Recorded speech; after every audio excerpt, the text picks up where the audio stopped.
ಕುಮಾರ, ಪ್ರಹ್ಲಾದ, ಕಂದ, ಹೇಗಪ್ಪ ನಿನಗೆ ಹಠ? ಯಾವ ನಿನ್ನ ತಂದೆ ಹೆಸರನ್ನು ಕೇಳಿದ ಮಾತ್ರದಿಂದಲೇ ತ್ರಿಮೂರ್ತಿಗಳು ಗಡಗಡೆನ ನಡುಗುವರು. ಹೇಗಿರುವಾಗ ಕಾಣದ ಹರಿಯ ಮೇಲಿರುವ ನಿನ್ನ ಭಕ್ತಿ ಕಣ್ಣೆದುರಿಗಿರುವ ಈ ತಂದೆ ಮೇಲೆ ಏಕಪ್ಪ ಇಲ್ಲ.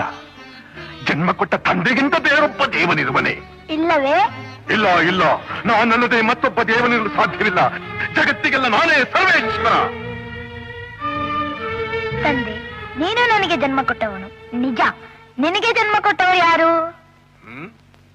ನನ್ನ ತಂದೆ ಕಶ್ಯಪ ಬ್ರಹ್ಮ. ಅವರ ತಂದೆ? ಚತುರ್ಮುಖ ಬ್ರಹ್ಮ. ಅವರ ತಂದೆ ಯಾರು? ಏಕೆ ತಂದೆ ಸುಮ್ಮನಾದೆ? ಆ ಬ್ರಹ್ಮನ ತಂದೆ ಯಾರು? ಯಾರಾದ್ರೂ ಇರಲೇಬೇಕಲ್ಲವೇ? ಯಾರವನು? ಅವನೇ ಶ್ರೀಮನ್ನಾರಾಯಣ.